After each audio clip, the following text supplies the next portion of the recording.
Hello friends, कैसे हैं आप लोग। आज हम सी प्रोग्रामिंग में बेसिकली नए टॉपिक को डिस्कस करते हैं। जैसे कि अगर आपको हमने क्या किया था, पहले अभी सी प्रोग्रामिंग में एक नया वीडियो भी बनाया हुआ था, जो अगर आप देखना चाहें तो पहले मिल जाएगा आपको। वो बेसिकली इंट्रोडक्शन टू सी था, ज़्यादा कुछ हमने खास उसमें किया नहीं था। तो हम चलिए अपने नए टॉपिक को मूव ऑन करते हैं। देखिए ये क्या है, बेसिकली आज हम क्या करते हैं, basic information about C programming. ठीक है, बेसिकली क्या है कि हमने एक छोटा सा आपको हेलो वर्ड का प्रोग्राम पहले बताया था, जिसमें क्या था, एक हेलो वर्ड हमने प्रिंट किया था। ठीक है, हमने आपको कंपाइलर के बारे में बताया था, हमने आपको मोटा मोटा जो सी कब बना गया था, सी किसने बनाया, वो इन्फॉर्मेशन पहले दिया था। आज हम नए टॉपिक को डिस्कस क्या करेंगे, आज हम डिस्कस करेंगे alphabet, digit and special symbol. ये क्या होता है, डेटा टाइप क्या होता है, वेरिएबल क्या होता है, कांस्टेंट क्या होता है, कीवर्ड क्या होता है और आइडेंटिफायर क्या होता है। ये बेसिकली जब आप छोटा सा हेलो वर्ड के अगर आप आगे निकलते हो ना, तो ये बेसिक चीज़ें हैं जो आपको पता होने ही चाहिए। क्योंकि आपको ये नहीं पता होगा ना, तो आप क्या होगा कि आप प्रोग्राम तो बनते चले जाओगे, लेकिन आपको इन्फॉर्मेशन के बिहाफ पे कुछ पता समझ में आएगा नहीं। ठीक है, चलिए हम इसको आगे स्टार्ट करते हैं। पहले हम बेसिकली क्या नाम है आपका, अल्फ़ाबेट, डिजिट एंड स्पेशल को लेते हैं। चलिए आगे देखते हैं इसको क्या है। ये देखिए, ये क्या है, alphabet, digit and special symbol है। जो हम लिखते हैं ना ABCD, एक कैपिटल लेटर में होता है या स्मॉल लेटर होता है, तो उसको बेसिकली अल्फ़ाबेट में काउंट किया जाता है। जैसे नॉर्मल इंग्लिश में भी हम लोग वही यूज करते हैं। ठीक है, अगर मान लीजिए कोई वेरिएबल आपको बनाना हो, तो क्या होता है, अगर अल्फ़ाबेट के फॉर्म में लिखना हो तो इसको यूज़ करेंगे हम। ठीक है, या कोई डेटा रखना हो, जैसे मान लीजिए आपको कोई नाम है, राहुल नाम है, तो आप क्या करोगे, राहुल की वैल्यू स्टोर करोगे, तो कैसे करोगे, ऐसे करोगे। ठीक है जी। दूसरा क्या होता है, डिजिट होता है। अगर मान लीजिए आपको कोई प्रोग्राम बना रहे हो, उसमें आपको डिजिट की रिक्वायरमेंट है, तो क्या होगा, आप क्या लिखोगे, 0 1 2 3 4 5 6 7 8 9, यानी 0 से लेकर के 9 तक होगा। तो ये जो 0 से लेकर 9 तक है, इसको डिजिट की कैटेगरी में रखा गया है। अच्छा जी, ठीक है, ये हमारा अल्फ़ाबेट हो गया। अब हमारा नंबर सिस्टम इसमें कवर अप हो जाता है। अब क्या होता है, कीवर्ड में आपने देखा होगा ना, बहुत सारे सिंबल्स भी होते हैं। जैसे देखोगे @ होता है, हैश होता है, एंड होता है, एस्ट्रिक होता है, ब्रैकेट्स होते हैं। तो ये सब जितने भी हैं ना, ये आपको स्पेशल सिंबल्स में काउंट हो जाते हैं। अब स्पेशल सिंबल आप ये मत ढूंढने लगना कि कंट्रोल होता है, अल्टर होता है, वो नहीं। ऐसा सिंबल जिसको फोर्स कुछ ना कुछ आउटपुट भी हो, है ना। जैसे @ अगर प्रेस करोगे तो आउटपुट निकलता है उसका, है ना। तो ये हमारा क्या होता है, स्पेशल सिंबल में काउंट होते हैं। तो बेसिकली क्या हमने देखा कि ये 3 कैटेगरीज में है, alphabet, digit and special symbol. ठीक है, इसमें आपको इतना ही समझने की रिक्वायरमेंट है। चलिए हम आगे बढ़ते हैं। अच्छा, अब आता है डेटा टाइप। अब क्या होता है, जब आप प्रोग्राम बनाते हो ना, तो आपको डेटा को स्टोर करना पड़ता है। कभी मान लीजिए आपको इंटीजर डेटा स्टोर करना पड़ेगा, आपको कभी फ्लोटिंग डेटा चाहिए, कभी आपको स्ट्रिंग डेटा चाहिए। ठीक है, या फिर कभी कभी हो सकता है आपको यूजर डिफाइंड डेटा टाइप भी चाहिए। यूजर डिफाइंड डेटा टाइप का मतलब ऐसा होता है, जैसे मान लीजिए क्या कहते हैं, आपको आप ऐसा डेटा स्टोर करना चाहते हो जो कोई डेटा टाइप है ही नहीं। आप मान लो जो डेटा स्टोर करना भी है और डेटा टाइप है ही नहीं, तो फिर कैसे करेंगे। तो उसको क्या करते हैं हम लोग, अपना डेटा टाइप बनाते हैं। उसके बारे में बेसिकली हम आगे पढ़ेंगे, बट मोटा मोटी ये भी समझ लीजिए कि हर डेटा का कोरस्पॉन्डिंग कोई ना कोई डेटा टाइप होता है। That's it. ठीक है, जैसे मुझे आपको इंटीजर डेटा शो करना है, तो उसके लिए क्या होगा, इंटीजर लिखेंगे। ठीक है, अब इंटीजर लिख के लिए क्या होता है, स्पेसिफिक कोई ना कोई कीवर्ड रखा हुआ है। ठीक है, जो कि सी कंपाइलर को पता होता है। इसी तरह से सपोज आपको कोई डेसिमल नंबर रखना हो, तो क्या करोगे, आप फ्लोट लोगे। फ्लोट की क्या है, कैपेसिटी होती है कि भाई ये ना इतनी तक ही स्टोर करेगा, बहुत बहुत बहुत बहुत ज़्यादा डेटा वो स्टोर नहीं कर पाता। तो सपोज मान लीजिए आपको बहुत ज़्यादा ही डेटा स्टोर करना हो वेरिएबल में, मतलब किसी डेसिमल पॉइंट की वैल्यू को, तो क्या करोगे, आप उसको डबल ले लोगे। ठीक है, इसी तरह के सपोज को कोई कैरेक्टर रखना हो, जैसे देखिए आपने लिखा हुआ, देखिए एग्जाम में लिखा हुआ है कि कैरेक्टर ग्रेड A। तो अगर कोई स्टोर आपको कैरेक्टर स्टोर करना है, तो आप क्या करोगे, कैरेक्टर को लोगे। ठीक है जी।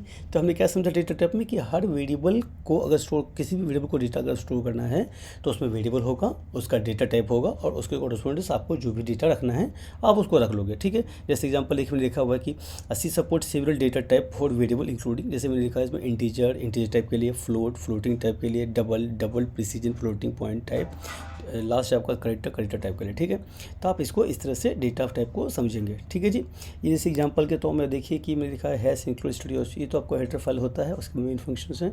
मेन फंक्शन जैसे मैं लास्ट टाइम भी आपको बताया हुआ था, मेन फंक्शन क्या होता है, अगर आपके पास में कोई भी सी का प्रोग्राम है, तो वो बिना सी प्रोग्राम बेसिकली क्या होगा, आपके बिना मेन फंक्शन के चलेगा ही नहीं। It is a core heart of the program. ठीक है, तो मेन फंक्शन हो गया आपके पास में, आप देखोगे आगे मेन के पहले लिखा हुआ इंटीजर, यानी क्या है, ये एक मेन फंक्शन है जो कि क्या कर रहा है, इंटीजर को रिटर्न कर रहा है। ठीक है, इसके बाद हमने क्या किया है कि एक 4 वेरिएबल ले लिए, जैसे इंटीजर एज इक्वल टू 25 हो गया, आपका सैलरी हो गया 15,000।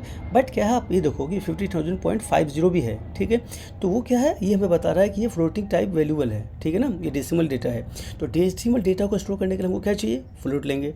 चलिए आगे पहुँचते, पाई पाई क्या है, डबल है। अब एक्चुअली क्या है, जैसे मैंने आपको बोला था कि डबल प्रिसीजन वैल्यू चाहिए आपको, समझे, तो बहुत ज़्यादा वैल्यूबल जो कि आपका फ्लोट में स्टोर नहीं हो रहा, तो क्या करोगे आप उसके लिए डबल लोगे, तो मैंने इसके लिए डबल भी ले लिया एक। उसके बाद क्या किया, ग्रेड वेरिएबल है जो कि किस टाइप का है, कैरेक्टर टाइप का है। अभी हमने क्या कर रखा है, उसमें एक कैरेक्टर में ए स्टोर करके रख दिया। चलिए आगे बढ़ते हैं। अब क्या है, मैंने लिया प्रिंटफ। प्रिंटफ क्या है कि कोई डेटा अगर आपको प्रिंट करना हो, जैसे आप देखिए मैंने लिख रखा एज। अब एज, मुझे एज की वैल्यू भी प्रिंट करनी है, एज का एक ऐसे समझ लो कि एक स्ट्रिंग समझ लो, ऐसा समझ लो, ठीक है। एज और एज की वैल्यू, सैलरी एंड सैलरी की वैल्यू, पाई एंड पाई की वैल्यू, ग्रेड एंड ग्रेड की वैल्यू, ठीक है। तो हर इसमें देखोगे ये फ्रेंड फंक्शन में क्या कर रखा है मैंने, एक वेरिएबल दे रखा है और उसके कॉरस्पॉन्डेंस, जैसे आप देखो मॉड्यूलस डी है, मॉड्यूलस 2.2f है, मॉड्यूलस 11f है, मॉड्यूलस सी है। तो बेसिकली क्या है, जो आपको कभी मान लीजिए कोई वेरिएबल को प्रिंट करना है, ठीक है, आपको नॉवेल्स हेलो वर्ड जैसे चीज़ प्रिंट करना हो, फिर तो सीधा आप उसको डबल कोटेशन करके डालोगे तो प्रिंट हो जाएगा, ठीक है। तो यहाँ पर क्या है, मुझे एक वेरिएबल प्रिंट करना है। वो वेरिएबल कौन सा टाइप का है जी, पहला हमारा इंटीजर टाइप का है। तो क्या होता है, अगर आप इंटीजर डेटा टाइप को प्रिंट करना है तो उसके लिए क्या होता है, मॉड्यूलस डी होता है, ठीक है। अगर आपको कोई फ्लोटिंग वैल्यू प्रिंट करना है, फ्लोट वाली बेसिकली, तो क्या करोगे, मॉड्यूलस एफ प्रिंट करते हैं। उसके बाद अगर आपको डबल चाहिए तो उसके लिए भी एफ ही होता है, बट उसमें क्या है कि आपको 0.11 दे रखा है मैंने, ठीक है। आप उसमें फ्लोटिंग में देखोगे, आपने देखा होगा 0.2 है, तो 0.2 कहने का मतलब बेसिकली ये है ना कि क्या करेगा, सपोज कि मान लीजिए आप ऐसा समझिए कि 5.555555 बहुत सारे एक प्रिसीजन तक मूव करते रहेगा, तो आपको मान लीजिए आपको उतना डेटा लेने की जरूरत ही नहीं थी। आप सीधे ये चाहते थे कि 5.25 डेट्स इट, हमको 2 तक ही डेटा चाहिए था। उसके लिए मैंने क्या किया, यहाँ पे 0.2 लिख दिया है। तो क्या होगा, उसके प्रिसीजन को लॉक कर देगा, उसके बाकी डेटा जो होंगे वो उसको मतलब समझ लीजिए ट्रंकेट करके रख देगा, ठीक है। जैसे मान लीजिए 5.555555 10 टाइम्स है, मुझे क्या चाहिए 5.5 या 5.55 करना बस। अगर आपको 5.5 चाहिए तो आप क्या करोगे, मॉड्यूलस 0.1। अगर आपको 5.55 चाहिए तो क्या करोगे, मॉड्यूलस .2f, ठीक है। तो ये बेसिकली इसका लॉजिक था। चलिए आगे देखते हैं। इसमें आपका कैरेक्टर है, तो कैरेक्टर में क्या कर रखा है मैंने कि अगर आपको कोई कैरेक्टर डेटा प्रिंट करना हो तो उसके लिए होता है मॉड्यूलस सी, ठीक है। आप आते हैं रिटर्न जीरो। रिटर्न जीरो क्यों है, क्योंकि ये मेन फंक्शन जो क्या कर रहा है, रिटर्न कर रहा है इंटीजर। जैसे आपने देखा होगा मेन फंक्शन के पहले क्या लिखा है, इंटीजर, तो इसीलिए हमने पे रिटर्न जीरो कर दिया। हालांकि इस रिटर्न जीरो करने से कुछ भी नहीं हो रहा, it is just fulfilling the आपका डेटा टाइप। जो डेटा टाइप के कॉरस्पॉन्डेंस लिखा है उसको हमने दे दिया। अगर यही वाइड होता तो हम उसको कुछ भी नहीं करते, ठीक है। मैं उम्मीद करता हूँ आपको इस डेटा टाइप वाले पॉइंट पे चीज़ें समझ में आ गई होगी। अगर आपको चीज़ें समझ में नहीं आ रही हैं तो आप क्या कर सकते हैं, आप कमेंट कर सकते हैं, हम आपको वहाँ पे आपको कमेंट का रिस्पॉन्स कर देंगे। चलिए आगे बढ़ते हैं। हम आगे टॉपिक में क्या है, जैसे देखिए कांस्टेंट आ गया, ठीक है। कांस्टेंट क्या होता है, देखिए जैसे क्या है, इन सी प्रोग्राम में constant of fix value that don't change during the execution of the program. अगर कोई वेरिएबल है डेटा वैल्यू, ठीक है, वेरिएबल में क्या होता है, अगर आपको कोई डेटा ऐसा रखा जो आपको चेंज होना ही नहीं है, उसमें कुछ ना मतलब कि मॉडिफिकेशन चलना ही नहीं है, तो क्या करोगे आप उसको एज इट इज रख दोगे, ठीक है। जैसे मान लीजिए अगर मैं आपको पूछना चाहूँ कि आप कौन सी सिटी में रहते हैं, ठीक है, तो आप क्या करोगे, हम दिल्ली सिटी में रहते हैं, हम बॉम्बे सिटी में रहते हैं, हम यूएस मर्जी आप कहोगे बैंगलोर में रहते हैं, कहीं भी रहते हैं, तो क्या करोगे आप देखोगे कि ये चेंज नहीं होने वाला है, ठीक है। अब daily to daily activity change हो सकती है, या फिर ऐसा समझ लो कि कोई वैल्यू जो चेंज नहीं होने वाली है वो उसको हम कहाँ रखेंगे, कांस्टेंट में रखेंगे। अच्छा जी, कांस्टेंट में रखेंगे तो सही, लेकिन कांस्टेंट करेंगे कैसे, जिसके लिए क्या करना होता है, हमारे पास में कीवर्ड्स होते हैं। कीवर्ड्स के बारे में बेसिकली मैं आगे आपको बताऊँगा। तो क्या है, जैसे कि ना कांस्टेंट, अगर आपको क्या नाम है कोई वेरिएबल को कांस्टेंट करना है तो क्या करोगे आप, CONST, ये कीवर्ड को यूज करना है। कीवर्ड कैसे यूज करेंगे, उसके प्रीफिक्स कर देंगे। जैसे मान लीजिए, जैसे एग्जांपल देखिए, यहाँ पे मैं लिख रखा है मैंने कि मैक्स वैल्यू इक्वल टू 100। अब मैक्स वैल्यू इक्वल टू 100 का मतलब क्या, 100 क्या मतलब होता है यहाँ पे कि ये इंटीजर टाइप का डेटा टाइप है। तो इंटीजर के लिए हमने क्या किया कि इंटीजर लगा दिया, तो इसका मतलब क्या हुआ, integer max value equal to 100, यानी कि एक ऐसा वेरिएबल है जिसका वैल्यू 100 है और जिसका डेटा टाइप क्या है, इंटीजर हो गया। उसके आगे लिखिए, लिखा हुआ है कि प्रीफिक्स में कि कांस्टेंट है। तो कांस्टेंट मतलब बताने का ये है मेरा कि ये जो वेरिएबल है कांस्टेंट हो गया, इसकी वैल्यू कभी अब चेंज होने वाले है ही नहीं, ठीक है। तो इस तरह से हम कांस्टेंट को यूज करते हैं। आगे क्या है, ये प्रिंट ऑफ में बस मैंने क्या किया है, the maximum value is modulus D max value. Basically क्या किया मैंने, इस क्या नाम आपका जो मैक्स वैल्यू का वेरिएबल है उसको प्रिंट कर दिया है और कुछ नहीं किया, ठीक है। तो मैं उम्मीद करता हूँ आपको ये भी समझ में आ गया होगा कि जस्ट हम कीवर्ड लगा करके कांस्टेंट को अचीव कर सकते हैं। अब आते हैं वेरिएबल्स। देखिए जो वेरिएबल्स क्या होता है, जैसे मैंने अभी थोड़ी देर पहले ही बोला है वेरिएबल्स। देखिए वेरिएबल क्या होता है ना, एक ऐसा आप ऐसे चीज़ समझ लीजिए, वेरिएबल में आप कोई चीज़ को डेटा को स्टोर करके रख दो। अभी मान लीजिए आपको 10 रखना है, कुछ भी कोई भी डेटा अगर आपको स्टोर करना है ना, कुछ भी चीज़, कोई सामान आपको मान लीजिए आपको रखना है कहीं भी, आपको अपने घर में रखना चाहिए था कोई सामान, तो क्या वो घर होने चाहिए ना आपको सामान रखने के लिए ना, ऐसे थोड़ी ना उठा के कहीं रख दोगे। इसी तरीके से आपको प्रोग्रामिंग लैंग्वेज में कोई डेटा अगर स्टोर करना है तो उसके लिए क्या चाहिए आपको, उसके लिए आपको चाहिए वेरिएबल। बिना वेरिएबल के आप कहीं कुछ भी स्टोर कर ही नहीं सकते, ठीक है। जैसे यहाँ पे देखिए, जैसे डेफिनेशन में लिखा हुआ है कि variable is basically the name of memory location, क्या है, किसी एड्रेस का लोकेशन बताता है, ठीक है। That we use for storing data, variable must be declared before they used. अब क्या होता है कि अगर आपको कोई वेरिएबल को यूज करना होता है तो आप क्या करोगे, उसको पहले उसको डिक्लेयर करोगे, ऐसे नहीं कि कुछ उठा कर रख देंगे, ठीक है जी। जैसे इस चीज़ को हम एग्जाम्पल के फॉर्म में समझते हैं। जैसे देखिए एक प्रोग्राम है जो कि इंटीजर मेन इंटीजर ए। अब क्या है, इंटीजर ए एक बेसिकली क्या है, वेरिएबल है, इसका डेटा टाइप क्या है आपका इंटीजर हो गया, यानी कि मतलब क्या, डेटा टाइप और वेरिएबल नेम, ठीक है। तो क्या हो गया, एक इंटीजर का डेटा टाइप है और वो एक वेरिएबल है ए। अब क्या किया मैंने, ए में एक वैल्यू को असाइन किया, क्या किया मैंने 10 को असाइन कर दिया। इसका मतलब क्या होता है, एक जो एड्रेस लोकेशन था मेरे पास ए नाम का, उसमें मैंने वैल्यू क्या रख दिया, 10 रख दिया। अब हम चाहें तो उसको क्या कर सकते हैं, 20 भी कर सकते हैं, 30 भी कर सकते हैं, 40 भी कर सकते हैं, ठीक है जी। मतलब कि कुछ भी वैल्यू आप रखना चाहो तो उसको एज इट इज रख सकते हो। दूसरा एग्जाम्पल देखिए, क्या कि आप इसमें क्या किया है कि पहले ना एक बार डिक्लेयर किया गया है, फिर बाद में वैल्यू को इनिशियलाइज किया गया है। दूसरे एग्जाम्पल में दिखाया गया है कि इंटीजर बी इक्वल्स टू 20। इसका मतलब ये हुआ कि मैंने एक वेरिएबल बी लिया है जिसका डेटा टाइप इंटीजर है और मैंने 20 को इंस्टेंटली ही क्या नाम आपको इनिशियलाइज भी कर दिया है। तो मैंने इसको 2 स्टेप में कुछ भी नहीं करना चाहा है। तो ये हमारे पास में 2 एग्जांपल हो गए ए और बी का। अब मैंने आगे इसको प्रिंट किया है ए और बी को। जैसे मैंने आपको बताया कि अगर आपको इंटीजर वेरिएबल को प्रिंट करना है तो आप क्या करोगे, आप उसको मॉडुलस डी दे दोगे। तो ए की कोरस्पोंडिंग भी मॉडुलस डी है, बी की कोरस्पोंडिंग भी मॉडुलस डी है। आगे मैंने रिटर्न 0 कर दिया है, जस्ट कि मेरे फंक्शन को इंटीजर रिटर्न टाइप है तो उसको कोरस्पोंडिंग हो जाएगा। अच्छा जी, तो हमको वेरिएबल का लॉजिक मोटा मोटा समझ में आया। अभी इंटरनली कैसे काम करता होगा वेरिएबल, जैसे मैंने आपको बोला ना कि मेमोरी एड्रेस होता है। अब देखिए मेमोरी एड्रेस क्या होता है कि जैसे कंपाइलर होता है या प्रोग्राम का हमारा जो अंडरस्टैंडिंग रखता होगा सी का ना, सी में जो मेमोरी लोकेशन के लिए वो अपनी अलग ही डेफिनेशन में रखता है। जैसे कि अगर मैं बोलूँ मैंने ए रखा तो ए तो मैंने इसलिए रखा था कि मैं समझ पाऊँ कि इसका कहाँ मेमोरी कहाँ रखा हुआ हो जाएगा। लेकिन कंपाइलर जो होता है या सी प्रोग्रामिंग लैंग्वेज जो होता है वो एक्चुअली उसको ए उसका मतलब कुछ नहीं पता, उसके लिए वो स्पेसिफिक ना वैल्यू होती है। जैसे इसमें देखेंगे मैंने अगर में बॉक्स ले रखा है जिसके आगे देखिए लिखा हुआ है, अब ग्रीन कलर का बॉक्स है, येलो कलर का है, उसमें क्या है 10 है। 10 का मतलब क्या है, ये एक ही वैल्यू है, यानी कि जो मुझे चाहिए वो मेरे लिए है 10, ठीक है। अब ये इसका एड्रेस भी कहीं ना कहीं होगा, जैसे मैंने आपको पहले बोला है, ठीक है। तो इसका एड्रेस क्या है 0x7799866990, ये इसका एड्रेस है, इसका मेमोरी लोकेटेड एड्रेस है जो हमारे इसका कंपाइलर इसको रीड करेगा। अगर उसको समझ ढूंढ के लाना होगा, प्रोग्राम जब रन करोगे आप तो क्या करेगा, ये यहीं से उठा के लेके आएगा। उसको ए से कोई मतलब नहीं, एक ही कॉरस्पॉन्डिंग उसने क्या किया है अपने अंडरस्टैंडिंग के लिए इसने कर दिया ऐसा। हमने क्या किया, हमको भी अपनी अंडरस्टैंडिंग चाहिए तो हमने भी अपने हिसाब से वेरिएबल का नाम डाल दिया, ठीक है। हमको इसकी जो इसने वेरिएबल का जो एड्रेस रखा ना उसको याद रखने की कोई जरूरत नहीं है। मैंने आपको बस बताने के लिए बताया है कि क्या है, ये इस तरीके से चीज़ों को स्टोर करके रखता है, ठीक है जी। चलिए वेरिएबल का अब हमने मोटा मोटा अंडरस्टैंडिंग कर लिया। जैसे मैंने आपको देखा आप ये इंटीजर रखा है, इसी तरह आप क्या कर सकते हो, फ्लोट का ले सकते हो, डबल का ले सकते हो, लॉन्ग का ले सकते हो, बहुत सारे ले सकते हो, ठीक है जी। अब क्या है, वेरिएबल का स्कोप होता है। स्कोप कहने का मतलब है कि सब कुछ मान लीजिए आप लिखा है मैंने इंटीजर ए, तो ये कहाँ तक यूज होगा, ऐसा थोड़ी है कि मैंने यहाँ लिख दिया हर जगह यूज हो जाएगा, नहीं। अभी तो फिलहाल ये मान लीजिए छोटा सा प्रोग्राम है, मान लीजिए आपको बहुत सारा 10 पन्नों का कोड होता या फिर 10 फाइल का कोड होता तो ऑफकोर्स कहीं ना कहीं उसकी ना विजिबिलिटी होती है, ठीक है। तो इस तरह से होता है ये। तो वो स्कोप का मतलब वही होता है कि आप एक वेरिएबल को कहाँ तक एक्सेस कर सकते हो। अगर इस सेम ब्लॉक में, जैसे देखो इंटीजर मेन के बाद क्या नाम आपका ब्लॉक का नाम ब्रैकेट स्टार्ट हो गया और रिटर्न के बाद क्लोज हो गया, तो अगर आपने कोई वेरिएबल रखा है, जैसे मैंने इंटीजर ए रखा है, तो इस ब्लॉक में कहीं भी एक्सेस हो जाएगा।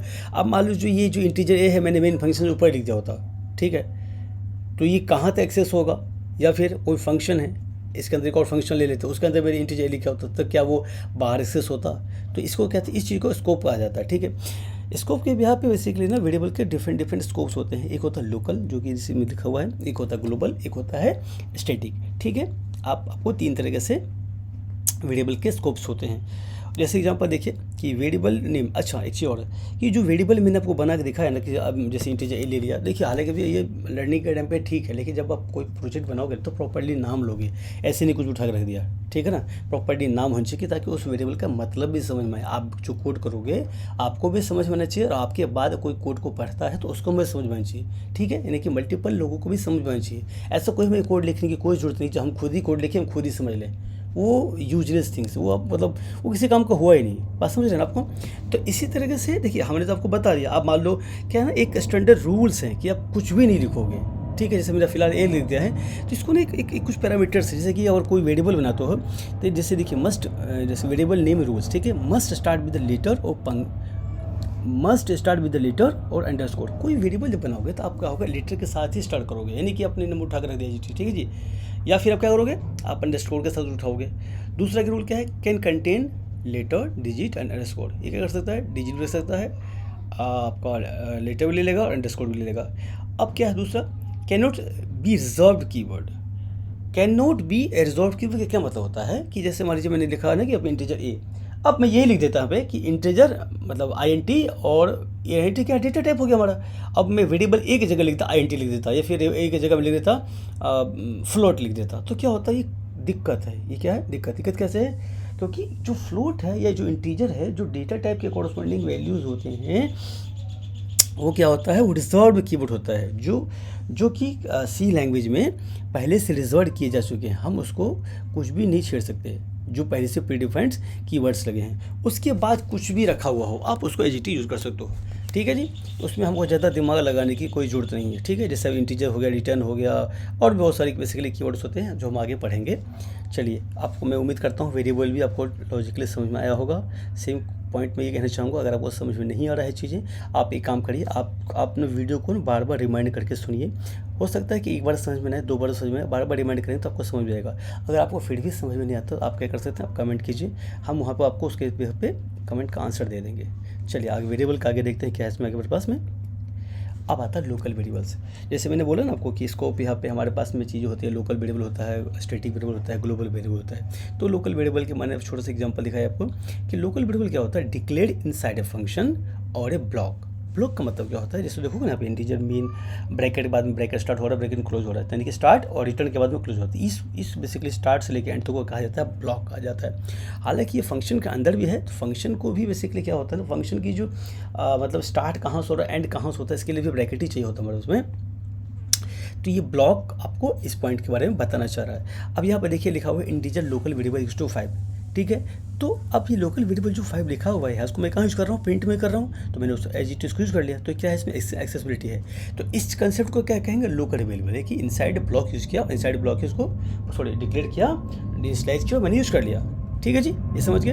आता ग्लोबल वेरिएबल। ग्लोबल वेरिएबल कैसे होता है, जैसे डेफिनेशन देखेंगे आप, declare outside of all function and accessible from any function with in the same file. अगर आपके पास में कोई फाइल है, फाइल इन द सेंस समझ लो कि एक ना आप कोड लिख रहे हो, ठीक है। फाइल से मतलब वो नहीं है कि बहुत सारे फाइल्स होंगे, फाइल्स का मतलब सपोज मान लीजिए आपने लिखा कि hello.c लिख दिया, ठीक है। तो hello.c एक क्या नाम है, आप एक कोड लिख रहे हो जो कि एक फाइल के अंदर रखा हुआ है, ठीक है।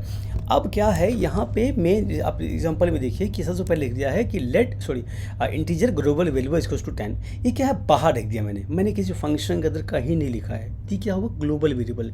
इसको क्या बेनिफिट होगा हमको, इसको हम कहीं भी यूज कर पाएंगे, ठीक है। अब यही मान लीजिए क्या होता, इस ग्लोबल वेरिएबल को मैं इंटीजर मेन फंक्शन वाले के अंदर रख देता तो इसको मैं बाहर आउटसाइड एक्सेस नहीं कर सकता था, तो क्या होता था, ये हमारा लोकल वेरिएबल बन जाता।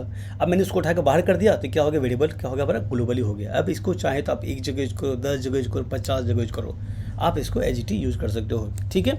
इस कंसेप्ट से इसको हमको समझना है। जैसे देखिए वर्ड प्रिंट ग्लोबल वेरिएबल, ठीक है। अब मैंने क्या किया, यहाँ पे लिख दो ग्लोबल वेरिएबल, ऊपर जो मैंने क्या नाम आपका वेरिएबल डिक्लेयर कर रखा है मैंने इसको प्रिंट कर दिया। जबकि आप नोटिस करोगे ग्लोबल जो वैर है इसका क्या नाम आपका डिक्लेयर तो था ही नहीं, तो भी हम यूज कर लिया ना। तो बेसिकली क्या है, यही कंसेप्ट है ग्लोबल वेरिएबल का, ठीक है। चलिए हम आगे चलते हैं। एक आता है स्टैटिक वेरिएबल। अच्छा जी, स्टैटिक वेरिएबल क्या होता है, ये क्या है ना कि स्टैटिक वेरिएबल में आपको सबसे पहले ये समझना होगा कि स्टैटिक वेरिएबल के अगर आपको अचीव करना है तो उसके लिए हम स्टैटिक कीवर्ड यूज करते हैं। जैसे इसमें देखिए लिखा हुआ है कि स्टैटिक इंटीजर स्टैटिक वैर इक्वल्स टू 0। ठीक है जी। अब ये क्या होगा, ये तो नॉर्मल डेटा टाइप का सबसे वेरिएबल था, बट हमने क्या किया, स्टैटिक कीवर्ड लगा करके इसको स्टैटिक वेरिएबल बना कर रख दिया। बाय डिफरेंस क्या लिखा है, retain their value between function call and initialise only once. ये क्या होता है, सिर्फ एक बार इनिशियलाइज होता है, ठीक है, उसके बाद बार बार इनिशियलाइज नहीं होगा एक ब्लॉक के बाद में। इसमें आवाज़ फिर मैंने क्या किया, इसको इंटीजर मेन को मैंने बाहर में यूज़ कर लिया, यानी कि एक बार प्रिंट किया, 2 बार प्रिंट किया, 3 बार प्रिंट कर लिया, और नॉर्मली ही मैंने इसको रिटर्न करा कर रख दिया। ठीक है जी। तो क्या आपने समझा इसमें कि बिटवीन फंक्शन कॉल क्या होता है, ये इनिशियलाइज एक बार होता है, और ये क्या करते हैं बार बार इसकी वैल्यू एक ही बार इनिशियलाइज होगी, उससे ज़्यादा हमको दिमाग लगाने की जरूरत नहीं है। ठीक है। तो आपको बेसिकली मेजरली जो यूज होता है ना, आपको जो अंडरस्टैंडिंग पता होनी चाहिए, ये जो ग्लोबल और आपका लोकल वेरिएबल, ये बहुत इंपॉर्टेंट है। कई बार क्या होता है ना, हम लोकल में डाल लेते हैं, बाहर से करने की कोशिश करते हैं, तो वो दिक्कत आती है। स्टैटिक भी यूज होता है, बट वो आपको मेजरली यूज में काउंट में आएगा। ठीक है जी। अब वेरिएबल के आगे हम पहुँचते हैं, देखते हैं कहाँ पहुँचे हम। कीवर्ड्स आता है। जैसे मैंने आपको थोड़ी देर पहले बताया था कि कुछ कीवर्ड जो होते हैं डेटा टाइप के हिसाब से वो रिजर्व्ड है। रिजर्व कहने का मतलब है कि भाई सी लैंग्वेज ने पहले से ले लिया, आप इस वेरिएबल्स को वेरिएबल कह रहा हूँ, जो कीवर्ड्स आप उसको यूज नहीं कर सकते, चाहे कुछ भी कर लीजिए, बात खत्म, वो आपको यूज करने नहीं देगा। ठीक है। जैसे देखिए इसमें लिखा, keyword are reserved words that have special meaning. मतलब क्या है, हर कीवर्ड का एक स्पेशल मीनिंग है। स्पेशल मीनिंग कहने मतलब क्या है, सी लैंग्वेज ने अपने हिसाब से हर एक वर्ड का एक मतलब निकाल कर रख लिया है। अब उसने इस वर्ड्स को टच, आप ये बताया कि आप इसको टच नहीं करोगे, आपको जो करना, आप इन जो कीवर्ड से इसके बाद में आप इसको लोगे। ठीक है। ये टोटल कितने होते हैं देखिए, जैसे आप देखोगे ऑटो हो गया, आपको डबल हो गया, इंटीजर हो गया, स्ट्रक्चर हो गया, break, else, long, switch, case, बहुत सारे इस तरह से। ठीक है। तो क्या है, ये टोटल कितने 32 हैं। आप जैसे देख लो, इसमें बता रहा हूँ मैं, 1 2 3 4 5 6 7 8 हो गए, एक लाइन में 8 हो गए, 1 2 3 4 8 4 32। वैसे 32 कीवर्ड इसने क्या कर लिया, सी प्रोग्रामिंग लैंग्वेज ने अपने पास में रिजर्व कर रख लिया है। अगर आपको ना, जैसे कोई क्या नाम, हमारी जब कोई रिटर्न टाइप देना था, आप रिटर्न लोगे, या फिर डेटा टाइप में किसी फंक्शन रिटर्न टाइप इंटीजर है, लॉन्ग है, ठीक है, ये डबल है, ठीक है, ये कैरेक्टर है, तो वहाँ पे यूज करेंगे आप। जैसा मैंने देखा था, सबसे पहले हमने कांस्टेंट बनाया था, तो कांस्टेंट का हमने क्या यूज किया था, CONST। मतलब क्या है, कांस्टेंट को, कांस्टेंट वेरिएबल को इसलिए कांस्टेंट बताने के लिए क्या किया, कांस्टेंट। यहाँ देखो क्या है कि मैंने कांस्टेंट का कीवर्ड यहाँ पे देख लिया। ठीक है। तो क्या है, पहले से इनिशियलाइज जो क्या नाम है, प्री डिफाइंड, उसके पास में कीवर्ड्स होते हैं। ठीक है जी। और भी जैसे देखोगे आप जैसे जैसे आगे बढ़ोगे, तो बेसिकली हर कीवर्ड्स को आप आगे यूटिलाइज करोगे, आप धीरे धीरे चीज़ों को समझोगे। बाकी आप चाहो तो इसके बारे में अगर डेफिनेशन के फॉर्म में पढ़ना चाहो तो आप जाके इसको पढ़ सकते हो। एग्जाम में कभी कभी कुछ कीवर्ड्स के बारे में पूछ लिया जाता है कि भाई जैसे ऑटो कीवर्ड क्या होता है, गो टू क्या होता है, ब्रेक क्या होता है, एक्सटेंड किस लिए यूज़ करते हैं, डिफ़ॉल्ट क्या यूज होता है, साइज ऑफ क्या होता है, साइंड क्या होता है, अनसाइंड क्या होता है, कुछ बेसिकली पॉइंट करके आपको 2 3 5 मिनट के क्वेश्चन पूछ जाती है। फिर कभी आ जाओगे तो इंटरव्यू वगैरह में भी ये चीज़ें पूछी जाती हैं। ठीक है जी। चलिए, कीवर्ड हमारा मोटे मोटे इतना ही था, अंडरस्टैंडिंग कि 32 कीवर्ड्स जो है बाय डिफॉल्ट रिजर्व्ड हैं, आप इसको यूज नहीं कर सकते। इसके अलावा अगर जो भी होते हैं आप इसको यूज़ कर सकते हो। अगर इसमें भी अगर कोई डाउट है तो आप फिर से क्वेश्चन को जो है आपको जो डाउट है आप कमेंट करिए। चलिए आगे बढ़ते हैं, हम आइडेंटिफायर पहुँचते हैं। हम आइडेंटिफायर क्या होता है, देखिए जैसे डेफिनेशन में क्या लिखा है कि in C programming an identifier is a name given to various programming elements such as variables, functions, array and structures. इसका क्या मतलब होता है जी, देखिए सभी प्रोग्रामिंग लैंग्वेज में, बेसिकली अभी हम तो सी प्रोग्रामिंग की बात कर रहे हैं, तो मैं ये कहना चाहूँगा सी प्रोग्रामिंग को इसका रेफरेंस लेते हैं। अगर कोई वेरिएबल बनाना है तो आप क्या करो, वेरिएबल बनाओ, डेटा टाइप वेरिएबल वैल्यू है ना। तो इसी तरह से फंक्शंस होता है, इसी तरह से एरे होता है, स्ट्रक्चर्स होता है। एरे फंक्शन स्ट्रक्चर के बारे में आगे हम पढ़ेंगे। जैसे मेन ही फंक्शन देखा था आपने ना, मेन फंक्शन देखा था, तो उसी तरह से और भी फंक्शन बनते हैं। ठीक है। ये एरे बनता है, एरे के जो होता है हम बाद में देखेंगे। ठीक है। तो ये बेसिकली क्या कहना चाह रहे हैं, जो आप वेरिएबल का जो नाम देते हो ना, ये उसके बारे में बात करना चाह रहा है। ठीक है। वेरिएबल को जो हमने नाम दिया था, ये उसके बारे में बात कर रहा है कि ये आइडेंटिफायर्स होते हैं। ठीक है। तभी बोला ना, जो कीवर्ड्स रिजर्व हैं उसके बाद कुछ भी करोगे आप यूज़ कर सकते हो, तो उसको क्या कह देंगे, एक तरह से कह सकते हैं कि कीवर्ड की बात के सारे क्या आइडेंटिफाइड है। हाँ, एक तरह से हैं, जो अगर वेरिएबल बनाओगे ना, अगर वो प्रॉपर रूल के हिसाब से बने हुए हैं तो, यानी कुछ भी लिखा गया। जैसे मैंने पहले बोला था ना कि वेरिएबल डिक्लेयर करने के रूल्स है, जैसे कि आप डिजिट से स्टार्ट नहीं करोगे, डिजिट हो सकता है बीच में रख सकते हो लेकिन स्टार्ट नहीं करोगे। ठीक है। तो उसके हिसाब से अगर करोगे तो क्या होगा, आइडेंटिफायर हो जाएंगे, फंक्शंस के नेम हो जाएंगे, वेरिएबल्स के नेम हो जाएंगे, वो क्या हो जाएंगे आइडेंटिफाइड। जैसे देखिए rule 4 naming identifier, number 1 rule क्या है, अलाउड कैरेक्टर्स। अब इन्होंने क्या किया, identifier can include letter both upper case and lower case, digit and underscores, यानी इसके यूज करके आप क्या कर सकते हो, अलाउड है, यानी कि कोई आइडेंटिफायर बना सकते हो। दूसरा क्या, starting character, identifier must begin with litre और अंडरस्कोर्स। अब ये नहीं कि आपने लिख दिया कि 7PK2, ये कोई वेरिएबल का नाम नहीं होता, ठीक है, ठीक है। आप लिखा 7 यूजर, ये नहीं होता, यानी क्या है इसमें, क्या दिक्कत है इसमें, इसमें दिक्कत क्या है, मैंने क्या किया है ना, इसमें डिजिट से स्टार्ट कर दिया, तो डिजिट वाले को क्या है, कंसिडर नहीं करता है, ठीक है।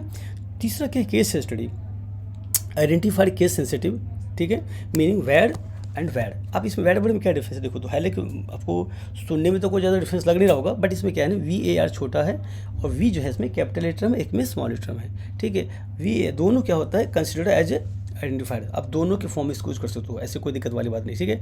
No reserve keywords, identified can not be the same as C keywords. मैंने आपको पहले बताया ना, जो आइडेंटिफाइड होता है वो कीवर्ड्स को वैल्यू यूज नहीं कर सकता है, ये ध्यान रखना हमको, ठीक है।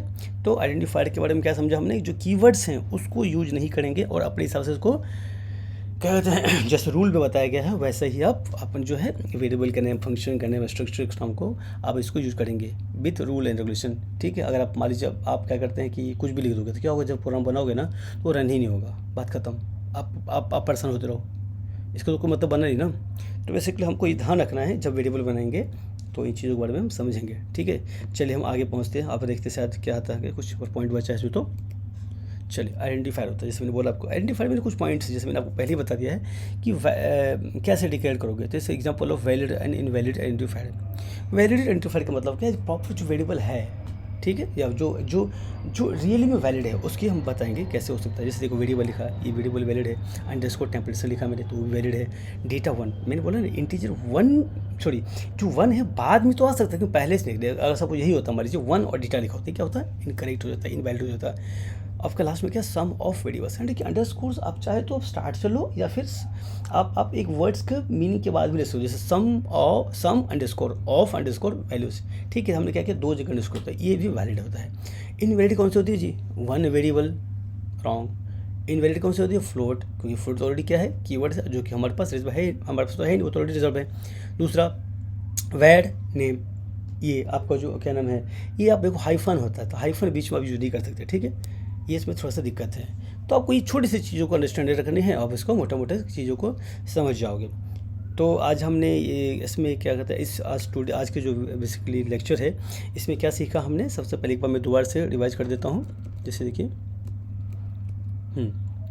एक हमने देखा कि अल्फ़ाबेट क्या होता है, डिजिट क्या होता है, सिंबल्स क्या होते हैं, डेटा टाइप क्या होता है, वेरिएबल क्या होता है, कांस्टेंट क्या होता है, कीवर्ड क्या होता है, आइडेंटिफायर क्या होते हैं। तो ये आपको आप क्या होगा, अब आप छोटा सा हेलो वर्ड के अलावा कुछ भी प्रोग्राम बनाओगे तो आप मतलब आपके ना दिमाग में बेस बन गया है कि भाई अब प्रोग्राम ना ये चीज़ें प्रैक्टिस होती हैं, बेसिक स्ट्रक्चर क्या होता है ना, कांस्टेंट क्या हो जाता है, कीवर्ड क्या होता है, कि कौन सी वेरिएबल कैसे बनाए जाते हैं, क्या यूज़ नहीं करना है, क्या यूज़ करना है ना, एक मोटा मोटा आपको रफली आइडिया मिल गया। अब अगर आप कोई प्रॉपर्ली प्रोग्राम लिखोगे ना तो आपको एक बेसिकली ना सेटिस्फेक्शन के साथ मूव ऑन करोगे कि भाई ये बिल्कुल अब ठीक है, अब हमने जो प्रोग्राम बनाया है ना ये बिल्कुल परफेक्ट है। आप हर एक छोटी छोटी चीज़ों को किसी पर जाकर हेल्प मांगने की जरूरत नहीं आपको, इतना मैंने आपको मोटा मोटा बता दिया है, ठीक है। चलते हैं लास्ट में, अब इसके फिर से मैं क्या बचा, अगर कुछ पॉइंट है तो जैसे देखिए आइडेंटिफायर के बाद क्या है, चलिए let's move to editor now. Editor now basically मैं कहना चाह रहा हूँ, जो भी मैंने अभी तक बताया आपको एक बार क्या करते हैं हम इसको कोड में किसी एडिटर पर चूज़ कर सकते हैं। एडिटर के फॉर्म में आप कुछ भी यूज़ कर सकते हैं। मैं अभी के लिए क्या कहता हूँ, मैं विजुअल स्टूडियो यूज़ करूँगा। आप चाहो तो विजुअल स्टूडियो यूज़ कर सकते हो, आप एक लिप्स यूज़ कर सकते हो, और एक बहुत पुराना है बेसिकली जैसे टर्बोसी वगैरह कभी कभी चलता है। अगर आप टर्बोसी भी अगर यूज़ करते हो तो वहाँ पे भी आप यूज़ कर सकते हो, ठीक है। तो आप अपनी मशीन के हिसाब से यूज़ करना। मैं इसको बेसिकली क्या करता हूँ, इसको मैं मैकबुक में यूज़ करूँगा। तो आप हो सकता है कुछ कॉन्फ़िगरेशन मैक के हिसाब से अलग होता होगा और विंडोज़ के हिसाब से अलग होता होगा, तो आप उस चीज़ों को देख लेना। मैं जूम करके चल रहा हूँ कि आपके पास वो जो सॉफ्टवेयर है वो प्रॉपर्ली रनिंग मोड में है और वहाँ पे हम उसको कोड को लिखेंगे, ठीक है जी। अब चाहे आप कोई सा भी क्या नाम है आपका एडिटर यूज़ करोगे तो चलिए ठीक है, हम इसको मूव ऑन करता हूँ। मैं अब जो है एक VStudio का एडिटर ओपन करता हूँ, वहाँ हम छोटा से प्रोग्राम बना के देखेंगे। ये छोटी छोटी वेरिएबल्स को कैसे जो हमने पहले पढ़ा है उसको आगे देखते हैं। चलिए मैंने क्या किया, अपना एडिटर को ओपन कर दिया है। अभी मैंने छोटा सा प्रोग्राम बना कर रखा हुआ है जो कि पहले से आप देखोगे बना हुआ है demo.c नाम से, और ये विजुअल स्टूडियो का एडिटर है और इसमें मैंने क्या क्या हेलो बना रखा है। फिलहाल मैं क्या करता हूँ, सबको डिलीट कर देता हूँ सो दैट कि आप एक बार फ्रेश तरीके से देख लोगे, ठीक है जी। जैसे मैंने देखा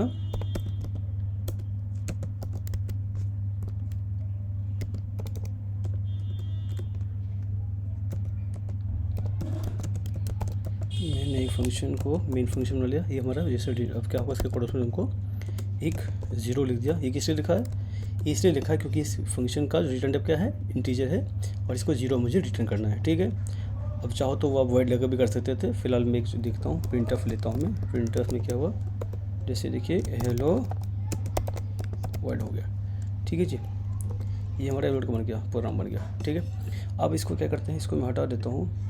ठीक है, इसको मैं रन करता हूँ। देखिए रन,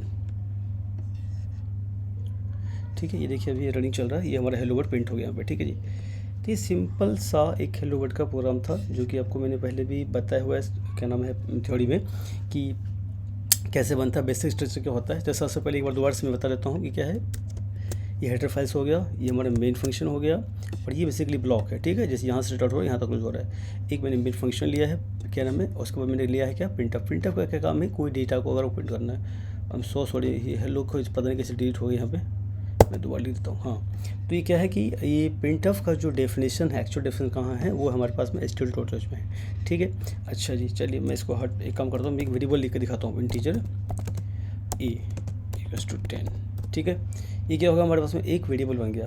अब इसका डेटा टाइप क्या है, इंटीजर है, जो वेरिएबल का नाम क्या है, a है और जिसकी वैल्यू क्या है, 10 है। यानी कि data type, variable name and value. ठीक है जी, अब मैं आपको इसमें क्या करता हूँ, एक और प्रिंट ऑफ का फंक्शन लेते हैं। जैसे मैंने लिखा कि वैल्यू ऑफ a इज, ठीक है जी, और ये क्या करना, आपको कॉमा देना है और वेरिएबल का नाम लिखना है। अब एक्चुअली क्या होता है, जैसे इसमें देखोगे इस वाले प्रिंटफ फंक्शन में इस वाले प्रिंटफ फंक्शन में कुछ डिफरेंट है। क्या डिफरेंस है कि मैंने एज इट इज इसको स्ट्रिंग बना दिया कि भाई मुझे ना ये प्रिंट करना है, बात खत्म, सिंपल सा। मैंने इसमें कोई वेरिएबल वगैरह पास नहीं किया है। लेकिन सपोज कि मुझे इसमें कोई वेरिएबल पास करना हो तो मैं क्या करूँगा, यहीं पे ही जैसे मैंने देखा आपने यहाँ मैंने कॉमा दे दिया है और मैंने ए लिख दिया, यानी कि ए क्या है, वेरिएबल का नाम हो गया। अच्छा जी, ए से लिखने से इसको कैसे बच जाएगा, क्या प्रिंट करना था, यहाँ पर मैंने पहले बताया था आप साथ, ये देखिए क्या है, मॉड्यूलस डी। नहीं, अब इसको क्या पता चलेगा कि ए की वैल्यू जो बाइंड करनी है किसके थ्रू होगा, मॉड्यूलस डी के थ्रू। इसको भी एक बार प्रिंट करके देख लेते हैं जी। इसने इसको प्रिंट नहीं किया जी। ठीक है, अब इसने क्या प्रिंट, क्यों प्रिंट नहीं किया है वो हम देख लेंगे। इसमें शायद कुछ दिक्कत हो सकती है। अभी एडिटर में एक बार मैं दोबारा से करके देखता हूँ। अच्छा सॉरी, ये सेव नहीं हुआ शायद, आई थिंक। हाँ, ये सेव, इसको मैं एक बार क्लियर कर देता हूँ आउटपुट को, इसको मैं सेव कर देता हूँ और एक बार मैं फिर से दोबारा करता हूँ। चलिए, ये आ गया आपके पास में। ठीक है जी, वो एक्चुअली उसमें दिक्कत ये हो गई थी कि वो सेव नहीं हुआ था, इसलिए वो आउटपुट नहीं रन कर पाया। अभी देखो हेलो वर्ड और डॉट फिर साथ ही अटैच हो गया, ये बड़ा बेकार लग रहा है ना। तो एक काम करते हैं, इसमें देखिए हम मॉडल थोड़ी ये कॉलम देते हैं। ये देखिए, अब एक मिनट इसको सेव कर देते हैं फिर से और मैंने इसको रन कर दिया।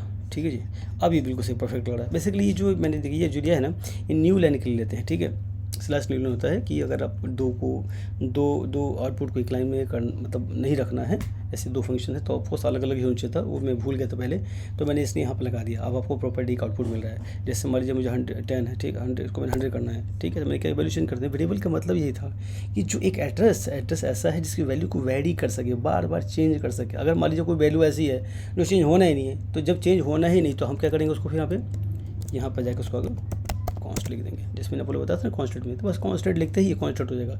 अब अगर आप इसकी वैल्यू को जाकर चेंज करोगे, जैसे ये लिख दिया मैंने और कर दो 10 कर दो, ये क्या हो, नहीं चलेगा। ठीक है, ये एरर आ गया, देख लो फिर आ गया ना, पे रेड आ गया।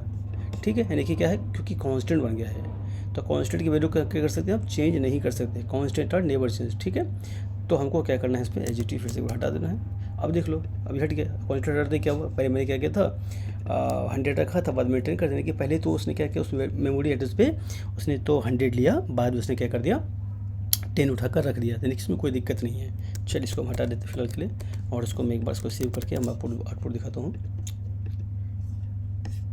ठीक है जी, अभी 100 हो गया। ठीक है, ये मोटा मोटा एक एग्जांपल था।